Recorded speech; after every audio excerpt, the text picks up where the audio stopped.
যে এদের না নারী মনে হয় না পুরুষ মনে হয়। 1600 square mile of কাঁচা রাস্তা। এদের চেহারার দিকে তাকান, মহিলার মতো লাগে। মহিলাদের তো একটা কাটিং কোটিং আছে, এদের কি কি কাটিং, হিজলা কাটিং। তোমরা দিন কায়েম করো, এ ব্যাপারে মত পার্থক্য করবা না। দিন কায়েম বাংলাদেশে নেই, আছে? এদের ব্যাখ্যা আধুনিক একটা শব্দ বলছি, এদিকে তাকান। দিন যেহেতু কায়েম আমাদের দেশে নেই, যতটুকু দিন আছে ওইটা টিকিয়ে রাখার চেষ্টা করা সর্বাত্মকভাবে, এইটাও একটা কায়েম। আমাদের দেশে দিন যতটুকু আছে ওইটা টিকিয়ে রাখা লাগবে না? বলেন বলেন। এই যে নামাজ 5 ওয়াক্ত আপনারা মসজিদে পড়েন, এটা দিন না? স্যার তো এটা বোঝাচ্ছিল যে আমাদের নামাজ আছে, অন্তত নামাজটা যেন টিকে থাকে। আমরা প্রকাশ্য কেউ এই দেশে জেনা করি না, কি করি? গোপনে গোপনে যেগুলো আছে ওগুলো বাদ দেন, প্রকাশ্যে যেন এইটা কেউ করতে না পারে। এবার যদি না বোঝেন, আমার আর বাংলায় বলা সম্ভব না, আমি বাদ দিয়ে দিলাম, জান আপনার আয়ু ছেড়ে দিলাম। আমি সোরা মাত্র একটা আয়াতের 5 ভাগের 1 ভাগ পড়েছি। কাবরং আলাল মুশরিকিনা মা তাদউহুম ইলাই। এবার তাফসীর আকারে কথা বলতে চাই। সূরা কোন সূরা? সূরা মানে সংসদ। তাহলে সংসদ এই শব্দটার নামে আল্লাহ একটা সূরা দিলেন, অথচ এই 54 বছরে আমরা সংসদে যেতে চাইলেই আমাদের উল্টাপাল্টা কথা বলতো। কি বলতো না? আরে ভাই, সংসদ নামে একটা সূরা আছে, সংসদ চলবে যেই জিনিস দিয়ে তার নাম সংবিধান। সে সংবিধান নামে একটা সূরা আছে, নাম কি? ফুরকান। সবগুলো যদি আল্লাহ তৈরি করে দিয়ে থাকে, আমরা যেহেতু কোরআন দিয়ে দেশ চালাতে চাই, জীবন চালাতে চাই, এই কথাগুলো আপনাকে বলতে চাচ্ছি। হ্যাঁ, আপনি সেদিকে ডাক দেন, এই যে কোরআনের দিকে আসো। আল্লাহ রাব্বুল আলামিন যে জীবন বিধান পাঠিয়েছেন, এইটার উপরে দুনিয়াকে চালানোর চেষ্টা করো, দাঁড় করাও। এই কথাগুলো বললে সবচাইতে বেশি খারাপ লাগবে, মন খারাপ হবে, রাগ করবে। কারা? এত নাম বলা যায়? যাক, সম্মান আছে বলে তো দিয়েছেন, নয়তো দিতেন না। অবশ্যই সম্মান তাদের আছে। ওয়ারাফা'না লাকা যিকরাক। আল্লাহ এদের মর্যাদা সম্মান শুধু দুনিয়া না, উভয় জগতে যেন বাড়িয়ে দেন। আমরা কি সত্যি সম্মান মর্যাদা চাই? বলেন বলেন। তো যাদের কামনা করলাম, আপনারা একটু মন খুলে দোয়া করেন তো, আমিন। আলিল্লাহিল ইজ্জাতু ওয়ালিরাসূলিহি ওয়ালিল মুমিনিনা ওয়ালাকিন্নাল মুনাফিকিনা লা ইয়ালামুন। আল্লাহ তাআলা বলেন সূরা মুনাফিকের ভেতরে আছে যে সম্মান, ইজ্জত, মর্যাদা এটা আমি আল্লাহ আমার জন্যে, আমার রসুলের জন্যে, আর যারা দুনিয়ায় ঈমান আনে তাদের জন্য আমি এটা নির্ধারিত করে রেখেছি। এজন্য সম্মান জোর করে পাওয়া যায় না। জোর করে পাওয়ার জন্য যারা চেষ্টা চালিয়েছে তাদেরকে আল্লাহ এত নিচে নামিয়েছে, তাদের নাম এখন গালি হয়ে গেছে। ইয়াজিদ, এই লোকটা সুন্দর একটা নাম না? অনেক সুন্দর নাম ইয়াজিদ, অনেক সুন্দর নাম, অর্থ অনেক সুন্দর, কিন্তু নামটা এখন বিশ্বে কালের আবর্তনে এটা গালি। কাউকে যদি রাগাতে চান বলবেন এজিদের বাচ্চা, রেগে যাবে, অথচ নামটা খারাপ। মীর জাফর, এ ভাইয়ের নামের শেষে মীর আছে, আর ওই লোকটার নামের আগে মীর।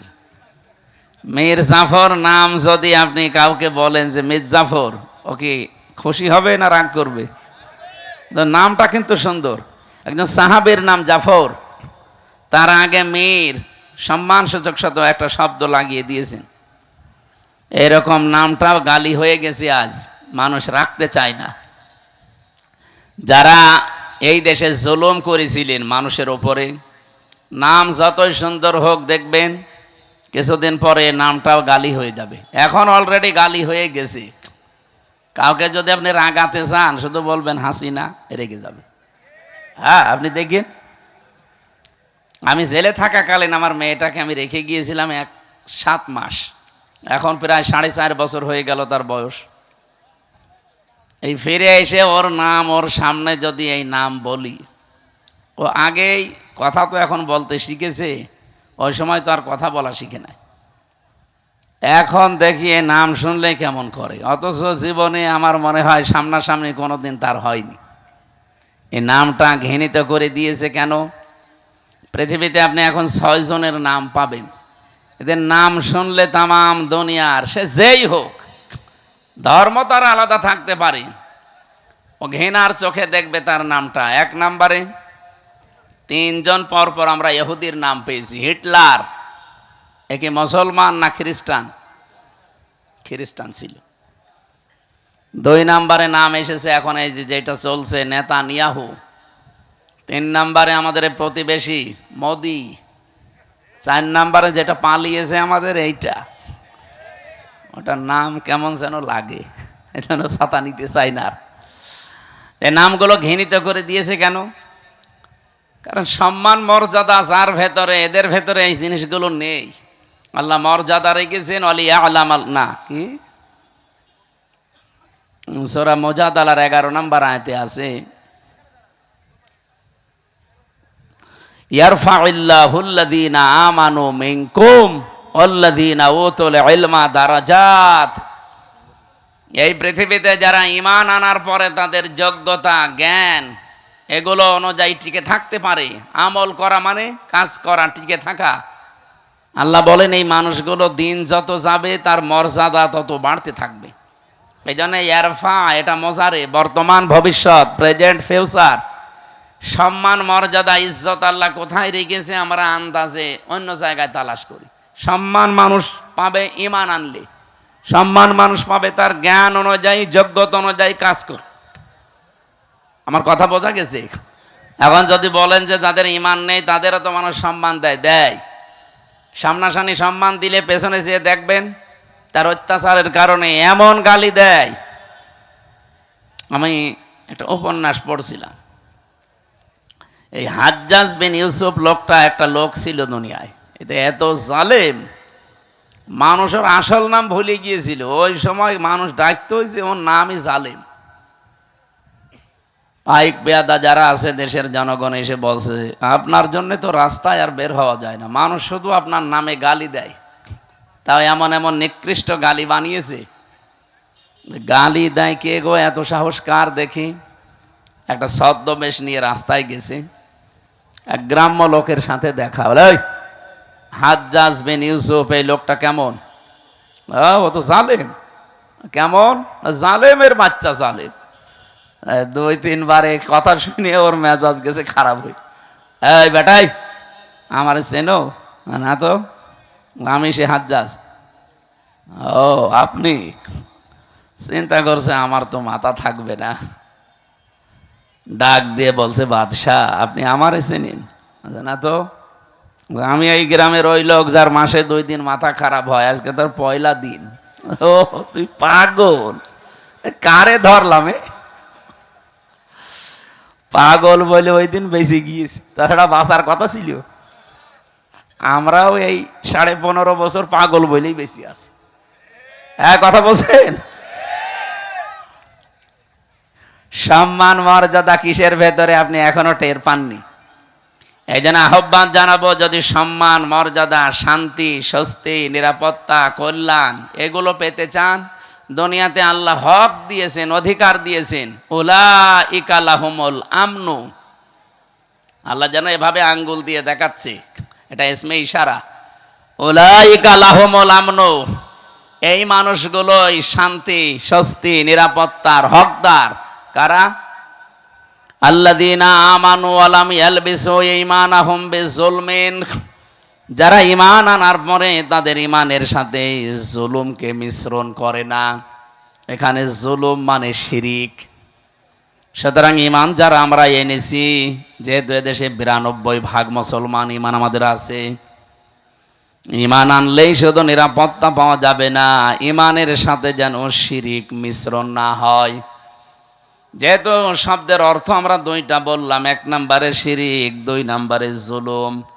ইমান আমরা এমনভাবে আনতে চাই আমাদের ইমানে যেন শিরিক আর জুলুম একটাও মিশ্রণ না ঘটে। কি কথা বলেন না কেন? এতটুকু বলার পরে আল্লাহ শেষ করে দেননি। আল্লাহ পাক বলেন উলাইকা লাহুমুল আমনু ওয়া হুম মুহতাদুন।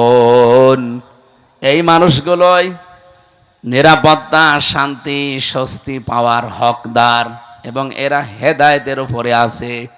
কথাটা ছোট্ট কিন্তু এর ব্যাখ্যা এত বেশি আছে কোরআনে। আজ আমরা নিরাপত্তাহীন হয়ে যাচ্ছি দিন দিন। 24-এর এই জুলাই আগস্টের বিপ্লবের পরে যাই চলছিল হঠাৎ দৃশ্য কিন্তু পাল্টিয়ে যাচ্ছে। আমরা নিরাপত্তার বলয় থেকে বের হয়ে যাচ্ছি। এর সবচাইতে বড় সমস্যা হয়ে দাঁড়াচ্ছে এখন আমাদের প্রতিবেশী নামে কলঙ্ক এই মুশরিকরা। 2 নম্বরে ওই যে 7 সমুদ্র 13 নদীর উপার থেকে আরেকটা দল চেষ্টা চালাচ্ছে। এই জন্য নিরাপত্তা যদি আমরা সত্যি পেতে চাই, রাশিয়ার কাছে, চীনের কাছে, আমেরিকার কাছে, ভারতের কাছে পাওয়া যাবে না। আমাদের যেহেতু আরেকটা জগতে বিশ্বাস আসে, সেই হিসাবে বলছি এই পৃথিবীর ময়দান আমরা নিরাপত্তা পেতে চাই কার কাছে? এই জন্য ইমান যা আছে এইটা যেন নষ্ট না হয়। ইমান আনার পরে যারা ওই আমল করবে, ইমানে যা শিখেছে, আমি খুতবার ভেতরে যে কথাগুলো আরম্ভ করেছিলাম, ওয়ানা শাহাদু আল্লাহ ইলাহা ইল্লাল্লাহ ওয়াহদাহু লা শারীকা লা, এ পর্যন্ত আমি শেষ করে দেইনি। আমরা এমন আল্লাহর স্বীকৃতি দিয়েছি যার কোনো শরীক নেই, তিনি একা। এই সাক্ষীটা যদি কেউ টিকিয়ে রাখতে পারে, আমার খুতবার এ পয়েন্টের ভেতর ছিল শাহাদাতাম মৌসিলাতান ইলাল জিনান। এই সাক্ষীটা টিকিয়ে রাখতে পারলে আপনাকে জান্নাত পর্যন্ত পৌঁছিয়ে দেবে। এটা এমন একটা সাক্ষী, যেহেতু তেলাওয়াত করেছি যে আয়াত, এই খুতবার সাথে, আয়াতের সাথে আর হাদিসের সাথে পুরা একটার সারা একটা রিলেটেড আছে। আমি এই সম্পর্কে কথাগুলো আজকে বলবো। আমার কথা ছিল এইটা, আমরা শান্তি, স্বস্তি, নিরাপত্তা, সম্মান, মর্যাদা, ইজ্জত এগুলোর জন্য আজ অনেক কিছু করি। যাদের সম্মান কামনা করেছে আল্লাহ তাদের ইমান এবং আমল অনুযায়ী যেন দুনিয়া আখিরাতে আরো বাড়িয়ে দেন, বলেন আমিন। দরুদ আর সালাম পড়ছে আমাদের নবী, মানবতার মহান শিক্ষক মুহাম্মাদুর রাসূলুল্লাহ সাল্লাল্লাহু আলাইহি ওয়াসাল্লামের প্রতি। এদিকে তাকান। জীবন চালানোর জন্য আল্লাহ কোরআন দিয়েছেন, আদর্শ মানার জন্য নবী পাঠিয়েছেন যিনি মুহাম্মাদুর রাসূলুল্লাহ। ও বাংলার মুসলমানেরা, এই 2টা জিনিস আমাদের সামনে থাকার পরে পৃথিবীতে কার আইন মানার জন্য আপনি চেষ্টা চালান বলেন তো? আপনি কি পাগল না মাথা খারাপ? দুনিয়া চালাতে আল্লাহ আইন বানিয়ে পাঠিয়ে দিয়েছেন। আমরা যে সংবিধান বানাবো কে দিয়ে, সেই নামে আল্লাহ একটা সূরা দিয়েছেন, সূরা ফুরকান। সংবিধান, ফুরকান মানে কি? সংবিধান। 77টা আয়াত আছে এখানে, 73টা ধারা আছে। আজকে 318 পৃষ্ঠা নারী সংস্কার যারা করে, নারী কমিশন বানিয়ে 318 পৃষ্ঠার বই লিখে জমা দিয়েছে। কোরআনে কারিমের প্রায় 11টা না 13টা আয়াতের ভুল ধরেছে তারা। আমি আজকে পুরাটা প্রায় 318 পৃষ্ঠা 3 দিন মিলে পুরাটা পড়লাম। এই 318 পৃষ্ঠার ভেতরে আমার মতো ছোট মাথা, তাই আমি 13টা ভুল পেলাম যে কোরআনের ডাইরেক্ট বিরুদ্ধে, আর বাকিগুলো হাদিসের বিরুদ্ধে। এরা সাহস কিভাবে পেয়েছে তার পেছনেও কারণ আছে। এই যে কয়টা রিপোর্ট দিয়েছে, এদের না নারী মনে হয় না পুরুষ মনে হয়। কি কথা বলছেন? এদের চেহারার দিকে তাকান। এই নারী কমিশনার যে কয়টা আছে কমিশনে, একটাও কি মহিলার মতো লাগে? মহিলাদের তো একটা কাটিং কুটিং আছে, এদের কি কি কাটিং? হিজলা কাটিং। এই হিজরাদের এত সাহস হয়তো না, এর পেছনে রাঘব বোয়াল আছে, কেউ কল কাঠি নাড়ছে। আজকে হেফাজত ইসলাম বাংলাদেশ থেকে একটা ঘোষণা এসেছে, এদের রায় না, এদের কমিশনই আমরা মানি না। কথা বলেন না কেন? এদের রিপোর্ট পেশ করা দূরের কথা, এ কমিশনই মানি না। এদেশে 92% মুসলমান। ভারতে কোরআনের 26টা আয়াতের বিরুদ্ধে ওরা কেস করেছিল, তাই তামাম দুনিয়া ফুঁসে উঠেছিল। আর এখানে অলরেডি 13টা আয়াতের বিরুদ্ধে, এটাও তো একটা কেস। আমরা চাই এই মানুষগুলোর পেছনে যারা আছে তাদের সহ আইনের মুখোমুখি করে তাদের বিচারের আওতায় আনা লাগবে। এবং আপনি মানব অধিকারের নাম নিয়ে, বাক স্বাধীনতার নাম নিয়ে, সমান অধিকারের নাম নিয়ে কোরআনের বিরুদ্ধে, হাদিসের বিরুদ্ধে কোনো কথা যদি সামনে কেউ বলে, কোনো বিচার লাগবে না, ওরে মেরে ফেলা লাগবে। কথা বলুন। সময় এখনই যাচ্ছে, এখনো যদি এভাবে ছাড় দিয়ে চলে যান, এ বিপ্লব যেটা এসেছিল, এই বিপ্লব টিকিয়ে থাকা সম্ভব না। এই আয়াতের যেটা পড়লাম না, এই আয়াতের একটু আগে আছে আনাকিমুদ্দিন ওয়ালা তাতাফাররাকু ফি, তোমরা দিন কায়েম করো, এ ব্যাপারে মত পার্থক্য করবা না। দিন কায়েম বাংলাদেশে নেই, আছে? এই আয়াতের ব্যাখ্যা আধুনিক একটা শব্দ বলছি, এদিকে তাকান। দিন যেহেতু কায়েম আমাদের দেশে নেই, যতটুকু দিন আছে ওইটা টিকিয়ে রাখার চেষ্টা করা সর্বাত্মকভাবে, এইটাও একটা কায়েম। আমাদের দেশে দিন যতটুকু আছে ওইটা টিকিয়ে রাখা লাগবে না? বলেন বলেন। এই যে নামাজ 5 ওয়াক্ত আপনারা মসজিদে পড়েন, এটা দিন না? স্যার তো এটা বোঝাচ্ছিল যে আমাদের নামাজ আছে, অন্তত নামাজটা যেন টিকে থাকে। আমরা প্রকাশ্য কেউ এই দেশে জেনা করি না, কি করি? গোপনে গোপনে যেগুলো আছে এগুলো বাদ দেন, প্রকাশ্যে যেন এইটা কেউ করতে না পারে। ওরা 3 নম্বর পয়েন্টে লিখেছে, দেহ আমার, সিদ্ধান্ত আমার। এটা যদি মেনে নেওয়া হয়, তাহলে জেনা ব্যভিচার কি গোপনে থাকবে না প্রকাশ্যে শুরু হবে? ওরা 2 নম্বর পয়েন্টে লিখেছে যে এখানে বিবাহের ক্ষেত্রে পুরুষের যে অধিকার আছে, মহিলার সে অধিকার নেই। এটা আল্লাহর সিদ্ধান্ত ঠিক হয়নি, এটা ভুল হয়েছে।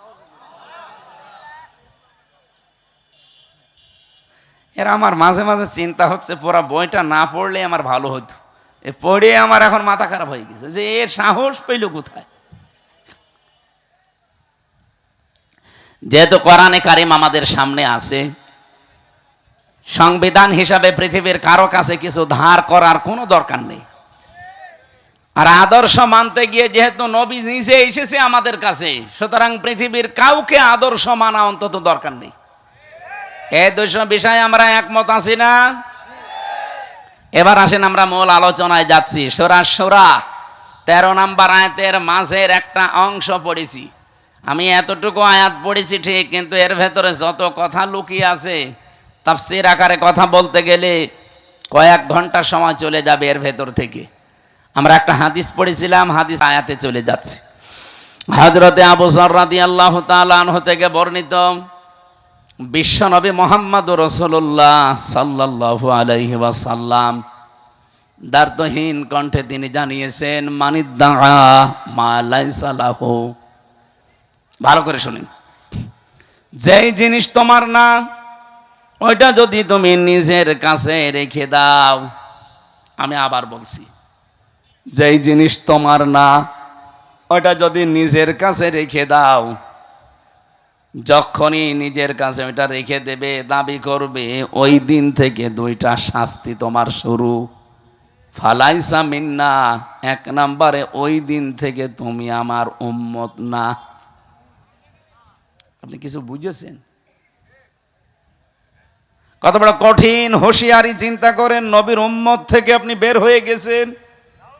আপনি মনে করছেন আমি নামাজ পড়ি, রোজা রাখি, মসজিদে সভাপতির দায়িত্বে আছে, আমি নবীর উম্মত নেই মানে না।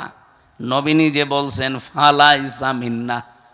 যার বালাগাত মানতেক বসে আরবি গ্রামারে ফা শব্দটা 19টা অর্থে আসে।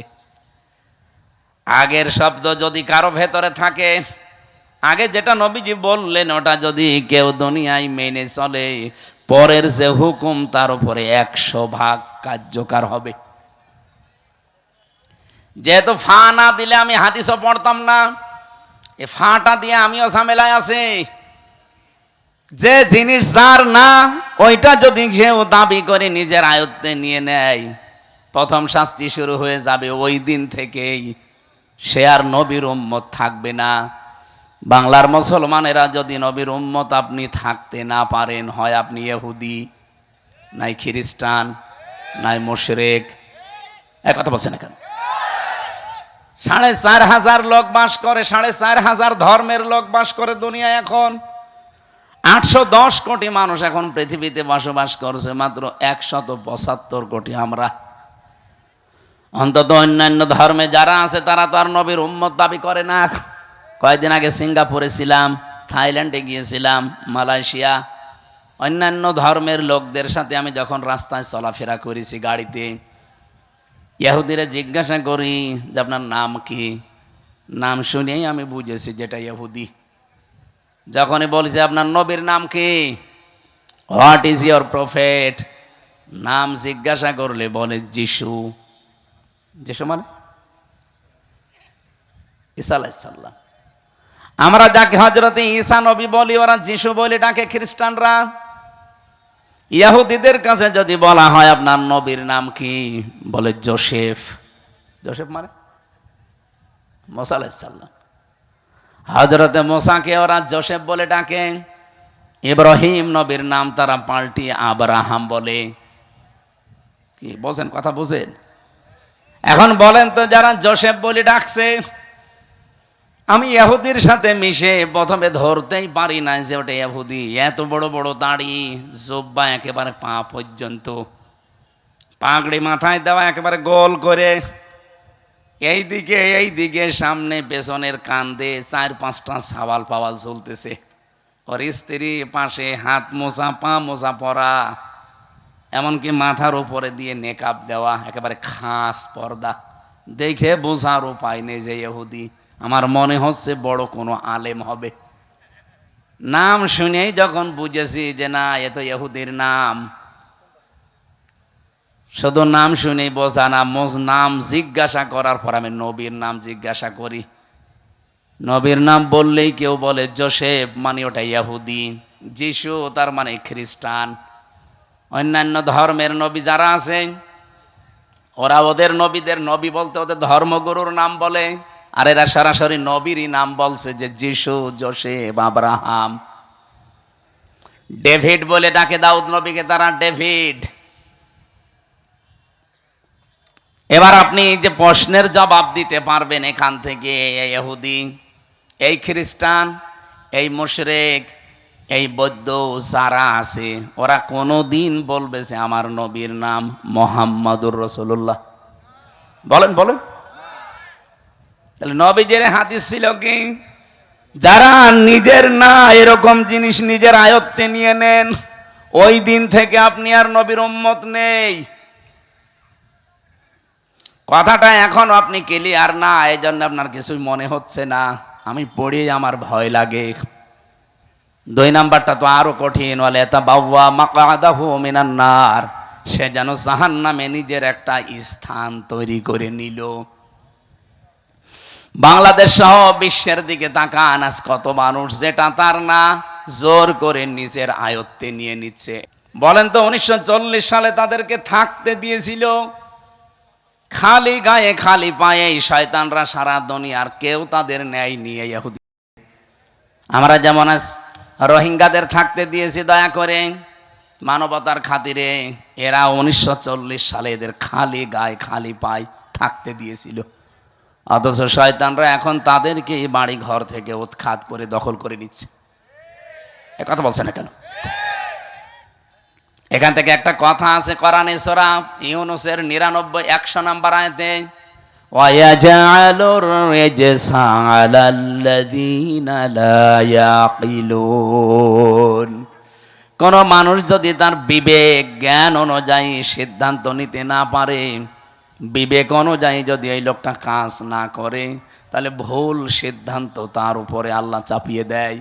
মানুষ নামে একটা কলঙ্ক এই লোকটা, তার নিজের ইচ্ছা মিটাতে গিয়ে আজ যে ভুল সিদ্ধান্ত নিয়েছে, এটার কারণে আজ ওরা 108টা মেশিন ফিট করেছে, উন্নত পানি দিচ্ছে, কত স্প্রে দিচ্ছে, না, জাহাজ পর্যন্ত ছাই হয়ে যাচ্ছে, কারণ আগুন তো আর হামজা লাগায়নি, কে লাগিয়েছে?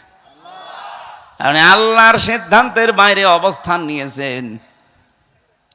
বারবার পৃথিবীর মানুষ সতর্ক করেছিল যে এদেরকে থামান, নিজেদের যা আছে অতটুকু নিয়ে থাকেন, না ওরা সব দখল করে নিজের আয়ত্তে নিয়ে নেবে। ঠিক এই সিস্টেম এখন চালু করেছে ওর আর এক ভাই, এ নরেন্দ্র মোদী।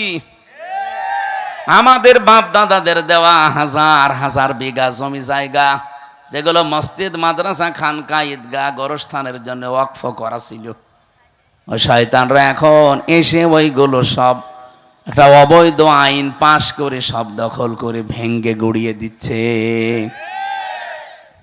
গোবিন্দ পরামানিক গত পরশু দিন দেখবেন একটা লাইভ করেছে, হিন্দু মহাজোটের মহাসচিব এই লোকটা গোবিন্দ চন্দ্র পরামানিক, উনি লাইভে বলছিল যে এই মোদি নামে এই মাতালটাকে হিন্দু সম্প্রদায় যারা পৃথিবীতে আছেন তারা একে থামান। এই মাতাল যা করছে পৃথিবী বসবাসের অযোগ্য হয়ে যাচ্ছে। অলরেডি ভারতে দাঙ্গা লাগিয়ে দিয়েছে। কি কথা বলছেন এখন? যেহেতু প্রতিবেশী তো, এ বাতাস আসলো বলে দেশে, কারণ ওদের সাথে কারোর মিল নেই। আপনি দেখেন ভারতের সাথে এই যে মালদ্বীপ, নেপাল, ভুটান, পাকিস্তানের তো নেই, আফগানিস্তানের সাথে একটা বর্ডার ছিল তাও মিল নেই, মায়ানমারের সাথে মিল নেই, চীনের সাথে মিল নেই, আমাদের সাথে মিল ছিল, বুবু ছিল, বুবু নেই, মিল নেই। বুবু ওখান থেকে যে কি করছে, জামিল মোহাব্বত একটু হয় আবার কেটে যায়। এজন্য কারোর সাথে যেহেতু ওদের সম্পর্ক ভালো না, মিল মোহাব্বত নেই, এই জন্য আমার মনে হচ্ছে এই বাতাস এই দেশেও আসলো বলে। সাম্প্রদায়িক সম্প্রীতি নাকি এই দেশে চলে না, নেই, অথচ তামাম দুনিয়ায় আছে যে এই দেশে আগস্টের 5 তারিখের পর থেকে এই 9 মাসে সব চাইতে সাম্প্রদায়িক সম্প্রীতি বৃদ্ধি হয়েছে। এতদিনও হতে পারেনি শুধু ওদের কারণে।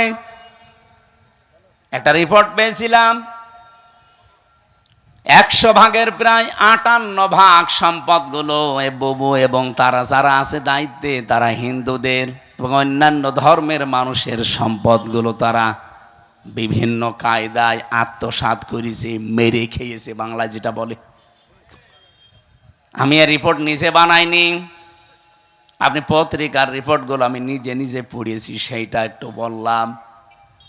যেহেতু এই 9 মাসে এগুলো আর হচ্ছে না, এই জন্য অনেকের মাথা খারাপ হয়ে গেছে যে না কিছুই তো হয় না, এভাবে চললে তো টিকে যাবে। এই জন্য বিভিন্ন ধোয়া তোলে মাঝে মাঝে। বুবু ওখানে বসে বসে 27টা কুলু তৈরি করেছিল বাংলাদেশকে অস্থিতিশীল করার জন্য, একটাও কাজে লাগে নাই।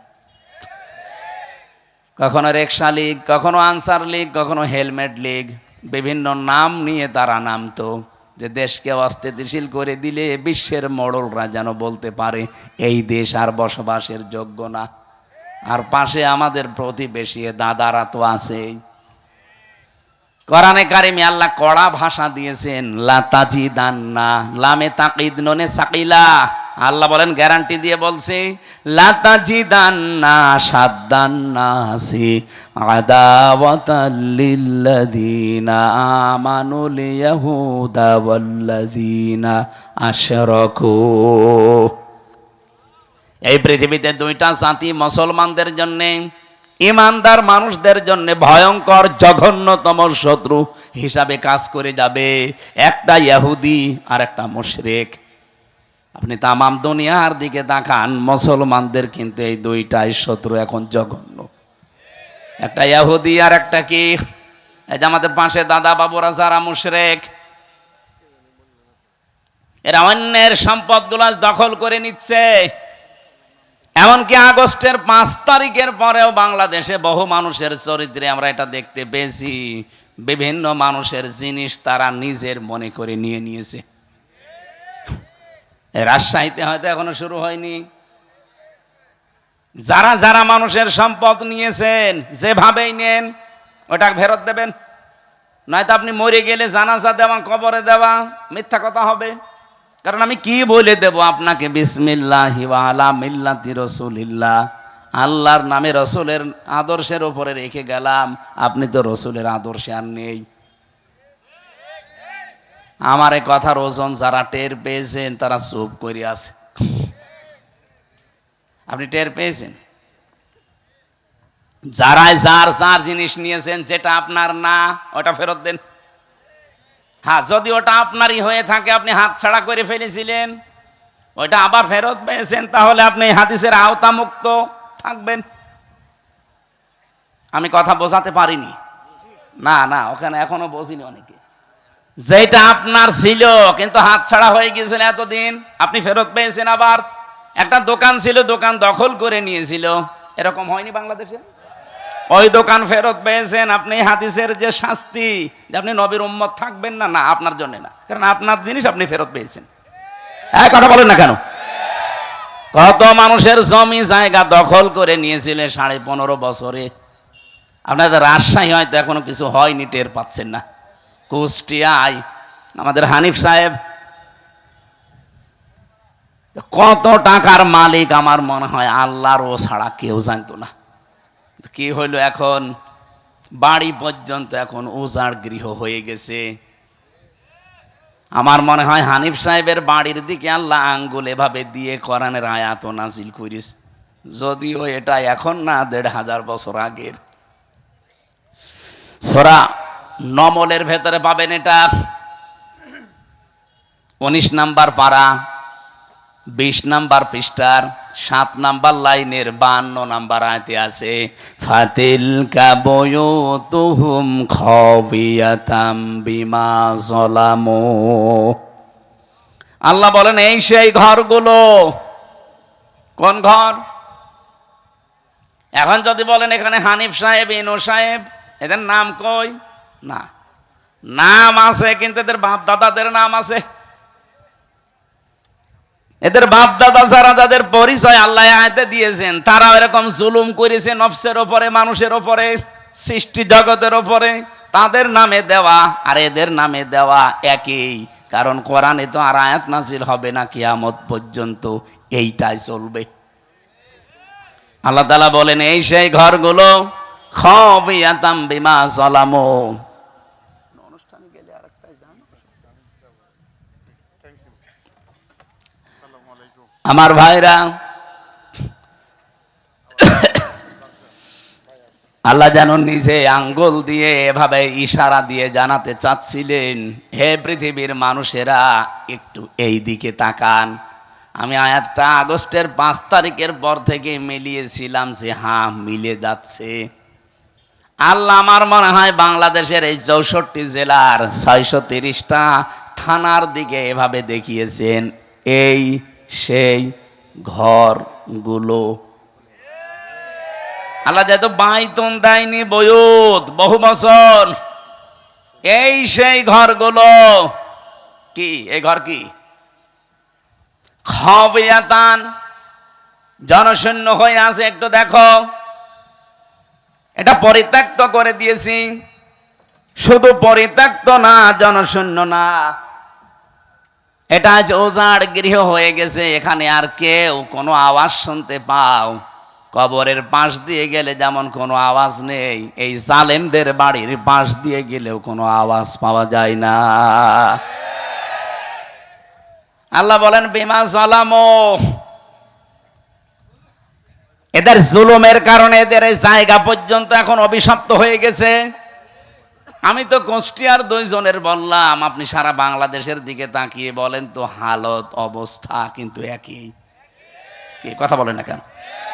কয়দিন আগে কিশোরগঞ্জে ছিলাম, যেটা একেবারে কেন্দ্রীয় ওদের জেলার মাঝখানে, যেটা ওই জায়গায় শুনলাম নাকি টর্চার সেলও ছিল আগস্টের 5 তারিখের আগে। ভালো মানুষ, নিরীহ মানুষ, তাদের মতের বিরুদ্ধে যারা আছে তাদের নিয়ে ওই জায়গায় টর্চার করতো। অথচ আল্লাহ পাক এখন ওই জায়গাটা পর্যন্ত অভিশপ্ত বানিয়ে দিয়েছেন। আমি ড্রাইভারকে বললাম একটু গাড়ি থামাও দেখি। তাকিয়ে দেখি 3-4 জন করে যাচ্ছে।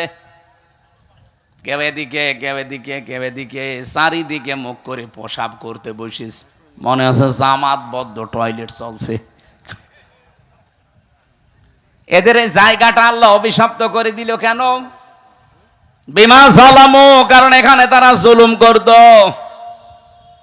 আল্লাহ এ পর্যন্ত যদি দিয়ে আয়াত শেষ করে দিত, আমি আয়াতই পড়তাম না। এরপরে আমাদেরটা, ইন্না ফি যালিকা লায়াতাল লিকাউমিন ইয়ালামুন। রব্বুল আলামিন বলেন, এই যে লামে তাকিদ দিয়েছেন মাঝে, আর বক্তব্যের আগে ইন্না আছে।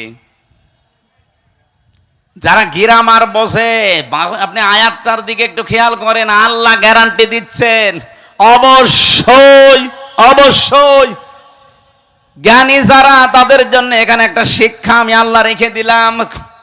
কি শিক্ষা আছে?